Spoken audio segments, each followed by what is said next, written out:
Mereka adalah orang-orang yang kepala-kepala mereka merasa berat untuk melaksanakan salat.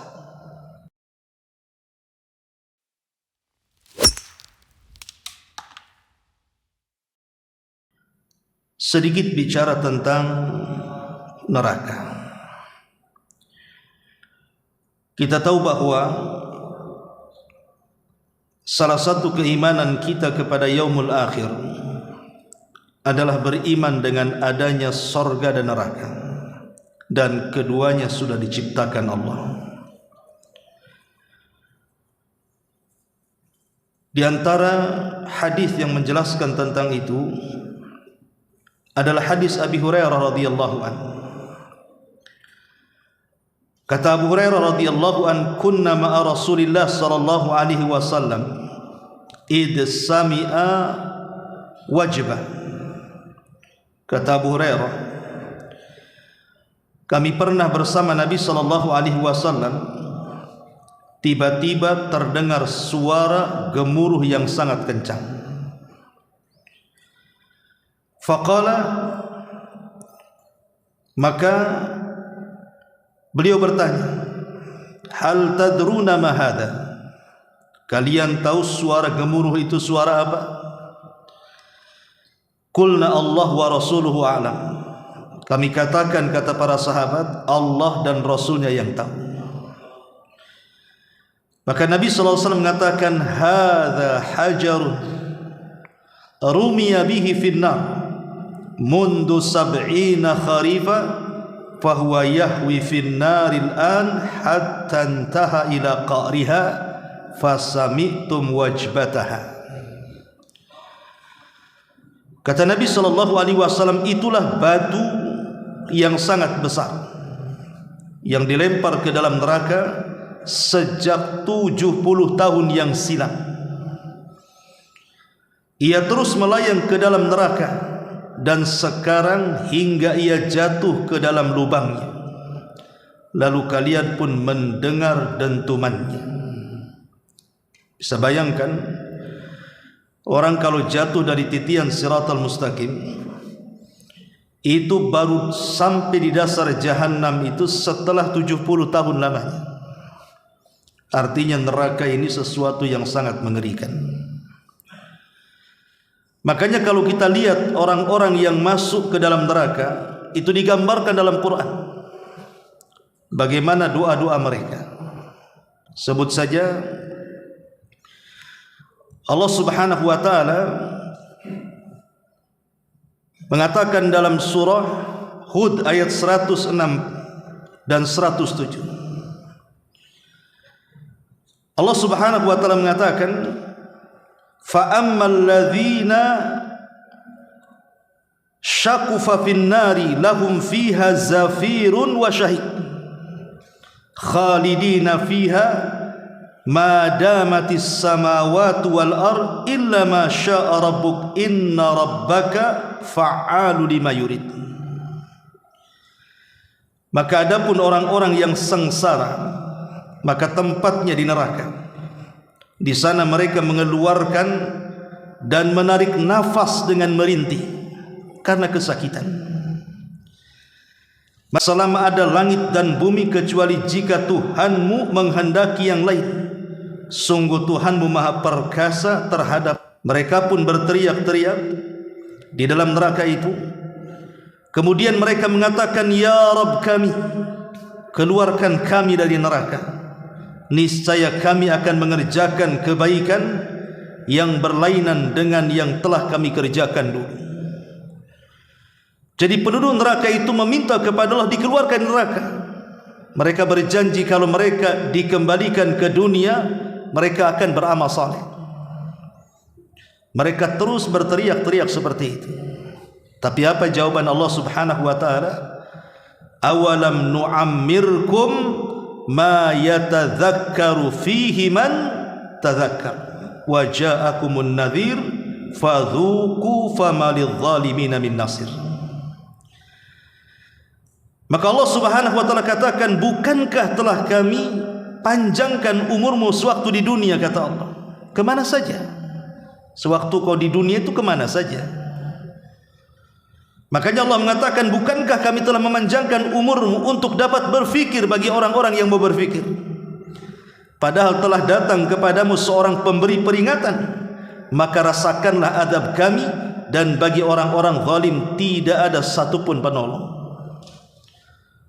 Bahkan ketika kemudian mereka pun tidak diizinkan, bahkan tidak dikabulkan permintaan mereka, mereka coba melobi para penjaga-penjaga neraka. Sebagaimana disebutkan dalam surah Ghafir ayat 49. Wa qala alladhina fin-nar li khazanati jahannam ud'u rabbakum yukhaffif 'anna yawman minal adzab. Dan orang-orang yang berada dalam neraka itu berkata kepada para penjaga-penjaga jahanam itu, tolonglah, mohonkanlah kepada Tuhan kalian agar dia meringankan azab kami. Ringankan azab kami. Kalau kami tidak bisa keluar dari neraka, ringankan azab kami, walaupun 1 hari saja. Tapi apa kata para malaikat? Qalu awalam taku ta'tikum rusulukum bil bayyinat. Kata para malaikat, bukankah rasul-rasul telah datang dahulu di dunia kepada kalian dengan membawa bukti-bukti yang nyata? Qalu bala, penduduk neraka mengatakan ya, benar. Qalu, maka para malaikat mengatakan fad'u fama du'aul kafirina illa fi dhalal. Maka berdoalah untuk kecelakaan kalian sendiri, karena doa-doa orang kafir itu hanya sia-sia belaka. Akhirnya kemudian ketika mereka tidak bisa juga dikabulkan oleh para penjaga-penjaga jahanam, mulai melirik kepada malaikat Malik. Malaikat Malik artinya pemimpin dari malaikat-malaikat penjaga neraka. Apa kata mereka dalam surah Zuhruf ayat 77-nya? Wa nadaw ya Malik liyaqdi alaina rabbuk. Wahai Malik, biarlah Tuhanmu mewafatkan kami saja di sini. Kami sudah tidak tahan, sudah matikan saja kami di sini. Sebagian ahli tafsir mengatakan bahwa malaikat Malik diam saja selama 40 tahun membiarkan ucapan itu. Setelah itu kemudian malaikat Malik mengatakan qala innakum makithun. Kata malaikat Malik, sungguh kalian tidak mungkin akan mati dan kalian akan tetap di neraka. Laqad ji'nakum bil haqq walakinna aktsarakum lil haqqi karihun. Sungguh dulu kami telah datang membawa kebenaran kepada kalian, tetapi kebanyakan di antara kalian benci dengan kebenaran itu. Lihat bagaimana ayat-ayat ini menunjukkan gambaran-gambaran orang yang masuk neraka dan mereka dikekalkan di dalamnya. Orang yang masuk neraka itu kan ada 2 kelompok. Ada kelompok yang mereka dikekalkan di dalamnya, dan mereka orang-orang musyrik, orang-orang kafir, orang-orang munafik, orang-orang murtad. Tapi ada orang-orang juga yang mereka dimasukkan ke neraka tetapi dikeluarkan karena syafaat atau karena rahmat Allah Subhanahu wa taala. Baik dikeluarkan secara cepat ataupun dilamakan, tetapi ujung-ujungnya juga keluar karena syafaat dan rahmat Allah Subhanahu wa taala. Lah yang ingin saya ceritakan adalah peristiwa dalam Isra Mi'raj itu. Nabi SAW melihat 3 peristiwa yang luar biasa di neraka itu. Peristiwa pertama disebutkan dalam sebuah hadis ketika Nabi SAW diperlihatkan azab yang luar biasa. Apa azabnya? Disebutkan dalam hadis yang dikeluarkan Al-Imam Ahmad dari Anas ibn Malik radhiyallahu anhu. Nabi SAW bersabda, "Lamma araja bi Rabbi," ketika Rabbku memi'rajkan aku, artinya mengangkat diriku dari Baitul Maqdis sampai ke Sidratil Muntaha. marartu biqaumin lahum adfar min nuhasin. Aku diperlihatkan, kata Nabi SAW, dengan sebuah kaum yang mereka memiliki kuku-kuku dari tembaga. Yahmusha wujuhahum, mereka mencakar-cakar wajah-wajah mereka sehingga rusak. Wasudurahum, dan dada-dada mereka sehingga robek-robek. Fakultu, kata Nabi SAW, kukatakan kepada Jibril, man haula'i ya Jibril, siapa mereka itu wahai Jibril, kenapa azabnya mengerikan? Qala, maka Jibril mengatakan, haula'i alladzina ya'kuluna luhumun nas, mereka adalah orang-orang yang memakan daging-daging manusia atau bangkai-bangkai manusia. Wa yaqauna fi a'radihim, dan mereka pun mulai membongkar-bongkar kehormatan dan aib mereka.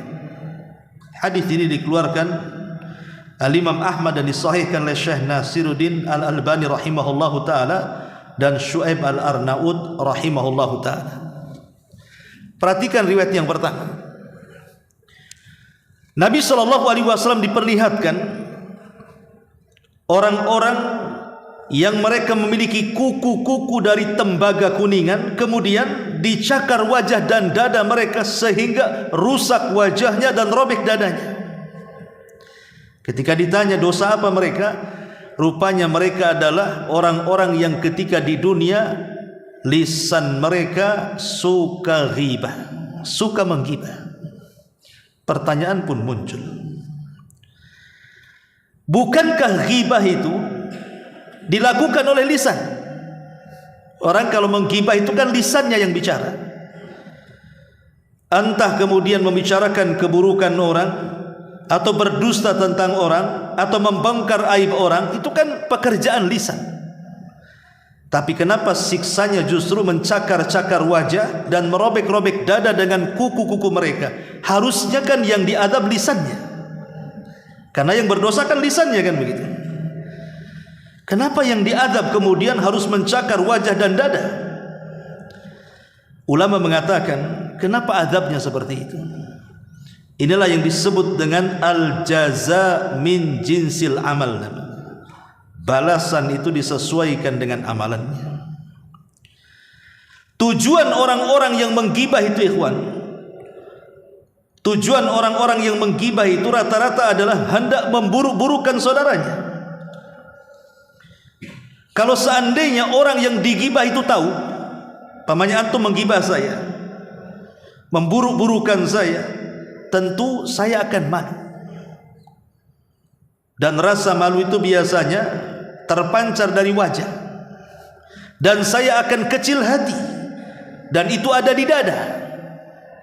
Sebab itulah maka ketika kita kemudian menggibah orang, dan orang yang digibah itu kemudian akhirnya merasa malu, sesak dadanya, maka al-jaza min jinsil amal, balasan itu disesuaikan dengan amalannya. Maka siksanya, mereka pun diberikan kuku dengan kuku tembaga dan merusak wajah-wajah mereka sendiri dan merobek-robek dada-dada mereka sendiri. Sebagaimana orang yang digibah terrobek dadanya dengan kata-kata kita, maka kita akan merobek dada kita dengan kuku-kuku kita, na'udzubillah. Ini peristiwa, persoalan ghibah ini bukan persoalan biasa, persoalan besar karena termasuk dosa besar. Terkadang kalau seandainya tetangga kita itu, ikhwan, mereka mungkin membunuh ataupun mungkin berzina, kemudian ketahuan, bisa heboh kita. Tetapi kalau tetangga itu berghibah, kenapa kita santai-santai saja? Padahal dosa membunuh, kemudian dosa berzina, itu kurang lebih dengan dosa ghibah, kan sama-sama dosa besar. Makanya kemudian Nabi SAW sampai marah kepada Ummuna Aisyah radhiyallahu anha ketika dia menggibah saudaranya, saudara madunya maksudnya, Safiyah bintu Huyai. Padahal ghibahnya Aisyah itu bukan dengan lisan, tapi dengan isyarat. Ketika Aisyah radhiyallahu anha mengatakan di hadapan Rasul, "Ya Rasulullah, hasbuka an Safiyah kada wa kada." Rasul cukuplah Sofia ini begini dan begitu, hanya mengisyaratkan tangan bahwa Sofia itu pendek, saya tinggi. Tapi Nabi SAW menganggap bahwa isyarat tangan Aisyah itu bagian daripada ghibah dan mengatakan, ya Aish, laqad qulti kalimatan law muzizat bihal bahru lamazazathu. Wahai Aisyah, kalau seandainya satu kalimat ghibah itu diletakkan di air lautan, satu air lautan dunia itu tercemari dengan ghibahmu. Kalau sampah satu kota Batam dilempar ke lautan, belum tentu tercemari satu lautan, tapi satu kalimat ghibah cukup mencemari seluruh lautan, kata Nabi, menunjukkan bahayanya. Ini yang pertama. Yang kedua, disebutkan juga dalam hadis yang lainnya, ketika Nabi sallallahu alaihi wasallam ra'an Nabi sallallahu alaihi wasallam unasan turdahu ru'usuhum bis-sahra kullama radikhat adat kama kana. Kemudian Nabi sallallahu alaihi wasallam diperlihatkan manusia-manusia yang kepalanya dibentur batu yang sangat besar. Jadi ada orang yang terlentang, kemudian di sampingnya ada yang berdiri dan di tangannya membawa batu besar. Kemudian batu ini dilemparkan ke kepalanya kepada orang yang sedang berbaring itu, kemudian hancur kepalanya. Setelah hancur kepalanya, maka orang yang membenturkan batu ini kemudian pergi mencari batu yang lainnya. Ketika kembali kepada orang tadi, rupanya kepalanya sudah kembali utuh. Kemudian dibenturkan lagi dengan batu, hancur lagi. Kemudian dia cari batu lagi, ketika kembali utuh lagi. Seperti itu. Coba bayangkan, siksa apa ini? Jadi Nabi SAW bertanya kepada Jibril dan mengatakan, man haula ya Jibril, siapa orang itu wahai Jibril? Wa ma hiya a'maluhum, apa dosa mereka? Kenapa kemudian diadab seperti ini? Lihat kata Jibril alaihi salam, dia mengatakan, haula illadzina tathaqalat ru'usuhum 'anis salati. Mereka adalah orang-orang yang kepala-kepala mereka merasa berat untuk melaksanakan salat. Mereka orang dalam riwayat, orang-orang yang ketika datang waktu salat, mereka malah tidur. Ma'asyiral muslimin yang dimuliakan Allah Subhanahu wa taala, pertanyaan pun muncul. Kenapa orang yang meninggalkan salat kemudian siksanya dibenturkan kepala dengan batu? Apa hubung kait meninggalkan solat dengan hukuman dibentur batu kepalanya sehingga hancur, kemudian dikembalikan lagi, dibentur lagi, dan begitu seterusnya? Ma'asyiral muslimin yang dimuliakan Allah Azza wa Jalla, kata para ulama, li'anna ar-ra'sa huwa alladhi yumli 'alal insan bi ta'khiris salati. Karena yang memerintahkan orang untuk mengakhir-akhirkan waktu solat adalah otak yang ada di kepala kita. Jadi otak kepala kita itu yang berpikir sudah nanti saja, waktunya masih panjang, masih ada waktu, tenang saja, jangan solat dulu, teruskan pekerjaan, masih ada. Nanti ketika sudah mendekati waktu yang akan keluar, baru cepat-cepat dia salat. Yang lebih parahnya ketika azan, tidur pula dia. Dari sinilah kemudian kenapa siksaannya, kata Nabi SAW, seperti itu, dibenturkan kepalanya. Karena isi kepalanya itulah yang memerintahkan dia untuk mengakhir-akhirkan waktu salat sehingga keluar waktunya. Ini yang salat. Tapi di akhir-akhirkan yang Allah katakan, fawailun lil musallin, celaka bagi orang-orang yang salat, alladzina hum an salatihim sahun, yang salat mereka lalai. Kata para ulama tafsir, maksud lalai di sini takhirus salat an mawaqitiha, mengakhirkan solat sampai keluar waktunya. Macam mana dengan orang yang tidak solat? Coba kan. Ini yang solat ceritanya, tapi mengakhir-akhirkan waktu. Azabnya sudah demikian kerasnya. Macam mana orang yang tidak solat?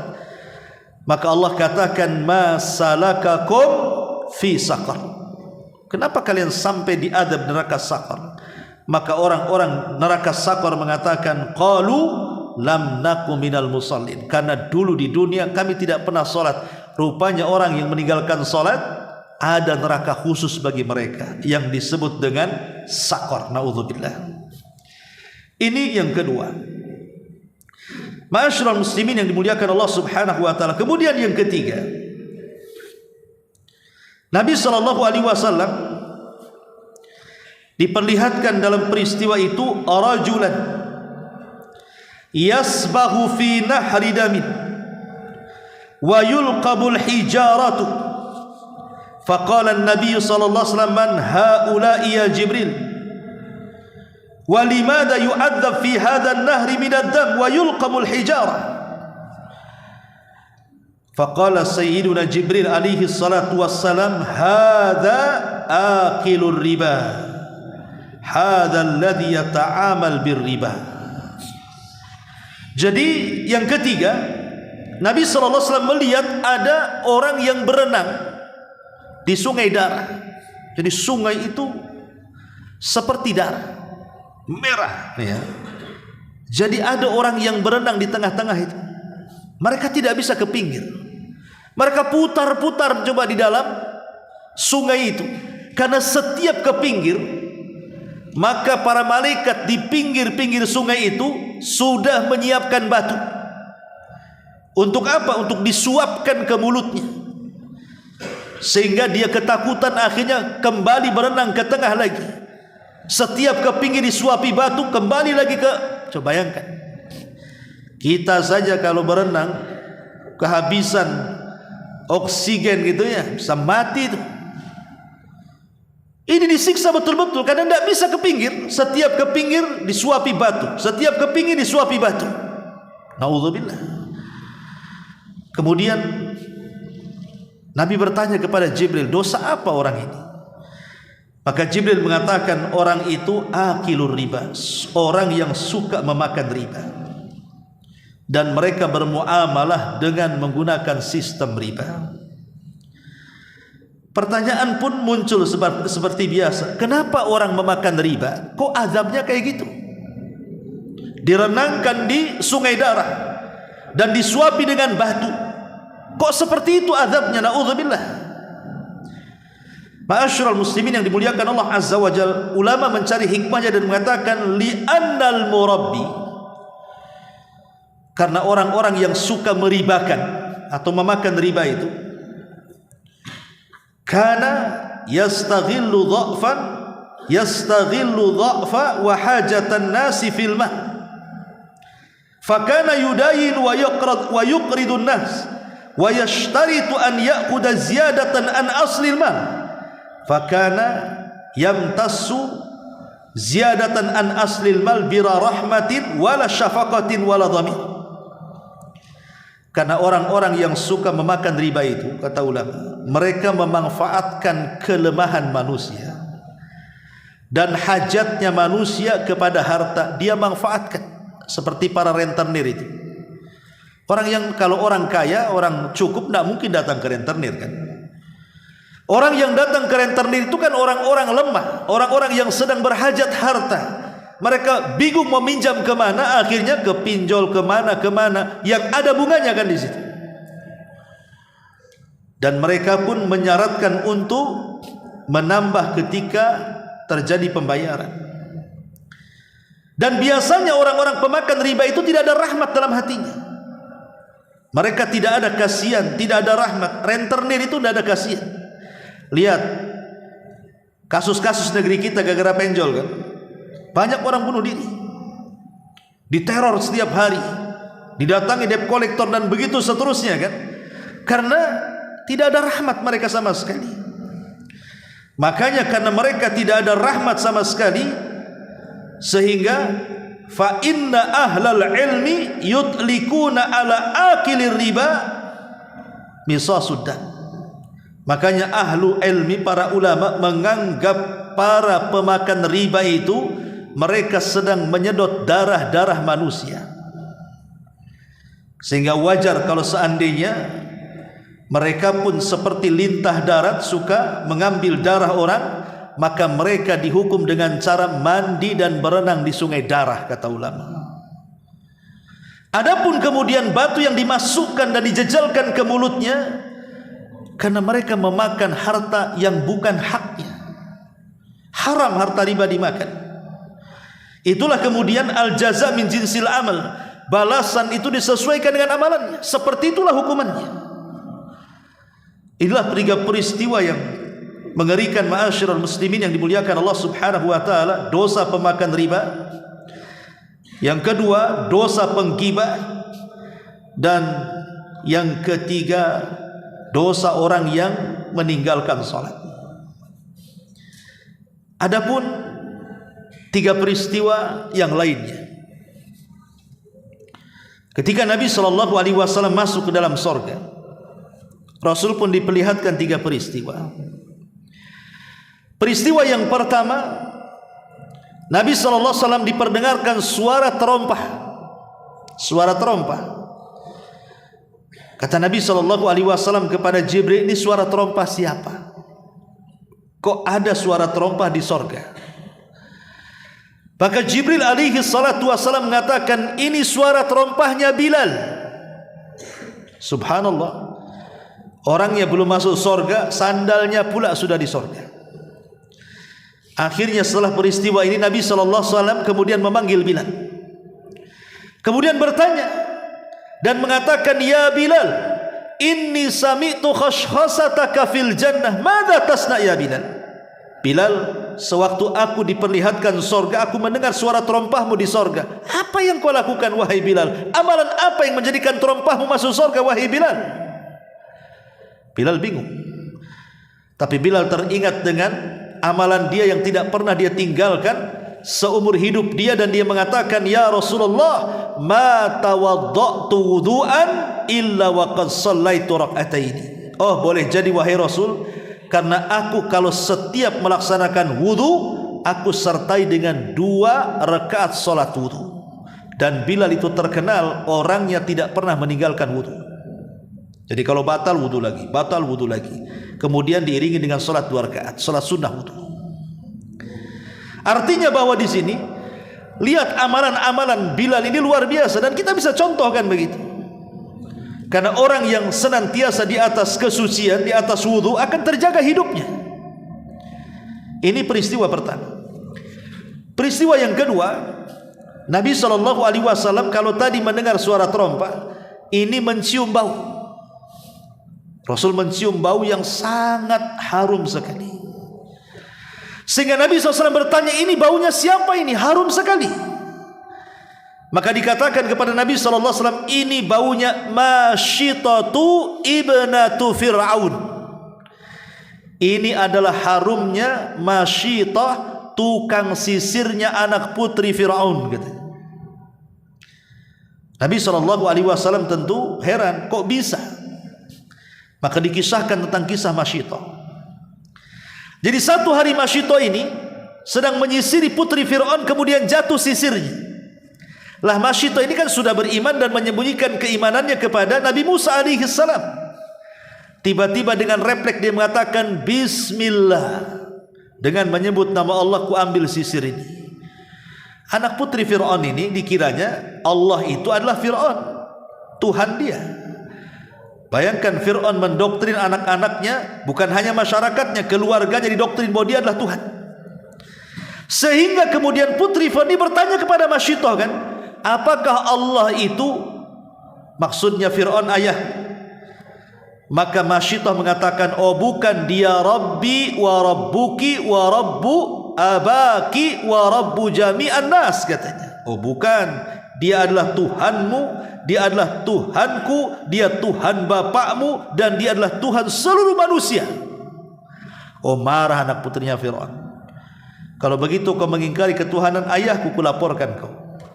Dilaporkan akhirnya ditangkaplah Masyitah ini, kemudian dibuatkan kewali dengan penuh minyak zait di dalamnya, kemudian dinyalakan. Masyitah ini kan punya 5 anak, 4 ya sudah besar, 1 masih bayi. Ini anak-anaknya yang tidak tahu apa-apa nih, tahu-tahu dihadirkan di hadapan kewali pemanggangan itu, dilemparkan satu-satu. Mereka tidak tahu dosa apa, coba bayangkan. Tapi Masyitah hanya bisa terdiam dan menyembunyikan keimanan dan istiqomahnya. Tapi dia mulai goyah ketika anak terakhir bayinya itu hendak dimasukkan ke penggorengan. Hampir dia tergoyahkan imannya. Tapi tiba-tiba bayi itu mengatakan kepada ibunya, tidak apa-apa wahai ibuku, fa innaki alal haq, engkau di atas kebenaran, masuklah kau ke dalam penggorengan. Akhirnya kemudian semua masuk ke dalam penggorengan itu. Dari sini maka Allah Subhanahu wa taala masukkan Masyitah ke dalam sorga dan mengeluarkan bau harum yang dicium Nabi SAW saat peristiwa Isra dan Mi'raj. Peristiwa luar biasa karena kesabaran Masyitah di dalam istiqomah menjalankan kebenaran. Maka istiqomahlah kalau kita sudah mendapatkan hidayah kebenaran ini. Ini yang kedua. Dan yang terakhir, Nabi SAW diperlihatkan satu istana. Kalau tadi mendengar, kemudian mencium, sekarang melihat. Diperlihatkan istana yang sangat megah sekali, terbuat dari emas dan perak. Kemudian Nabi SAW bertanya kepada Jibril, liman hadha ya Jibril? Istana megah ini untuk siapa wahai Jibril? Kata Jibril, li rajulin minal Arab. Oh, ini istana milik anak muda bangsa Arab.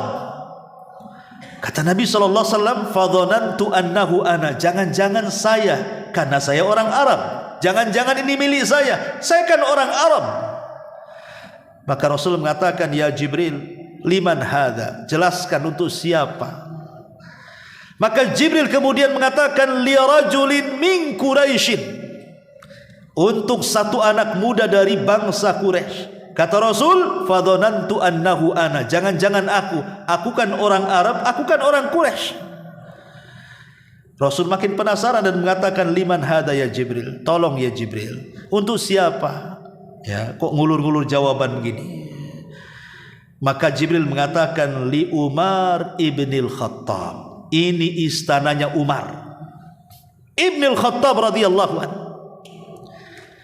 Ketika kemudian mendengar istananya Umar bin Khattab radhiyallahu, ta'ajub Rasul. Dia ingin melihat-lihat dalam istana itu, seperti apa dalamnya itu. Ketika kakinya sudah mulai melangkah, dilihatnya ada bidadari di depan pintu sorga. Dan Rasul tahu itu bukan bidadari dia, itu miliknya Umar. Rasul pun menundukkan pandangan, kemudian tidak jadi melangkah, balik lagi ke belakang. Padahal memandang di sorga itu kan halal. Di sorga itu tidak ada haram-haraman, semua boleh.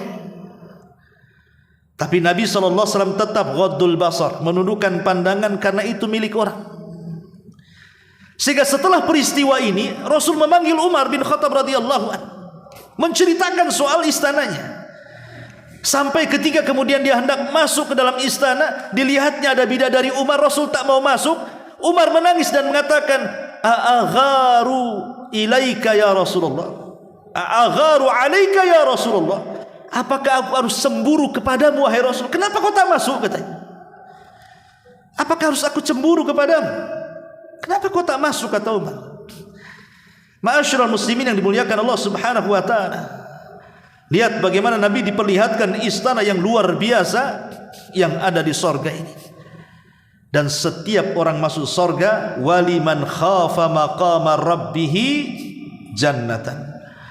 Setiap orang yang takut kepada Allah Azza wa Jal, maka dia akan diberikan 2 sorga. Jadi paling sedikit kalau kita masuk sorga, berapa istana yang diberi? 2. 1 solid milik kita, 1 warisan orang-orang kafir yang masuk neraka, yang mereka tidak akan masuk lagi ke sorga, diwariskan kepada orang yang beriman. Tilkumul jannah uristumuha, kata Allah. Itulah sorga yang diwariskan kepada kalian. Tapi kita bisa menambah istana itu dengan cara memperbanyak amal di dunia, seperti membangun masjid, Allah akan bangunkan istana di surga. Atau orang yang menjaga 12 rakaat rawatib, Allah akan bangunkan rumah di surga. Atau orang yang membaca doa masuk pasar, Allah akan bangunkan istana di surga. Atau orang yang baca qul huwallah 10 kali dalam sehari semalam, Allah bangunkan istana di surga. Banyak amalan dalam hadis-hadis yang sahih itu. Ma'asyiral muslimin yang dimuliakan Allah Azza wa Jalla, ini 3 peristiwa yang Rasul lihat di neraka dan 3 peristiwa yang Rasul juga lihat di surga. Dalam peristiwa besar Isra dan juga Mi'raj Nabi sallallahu alaihi wasallam.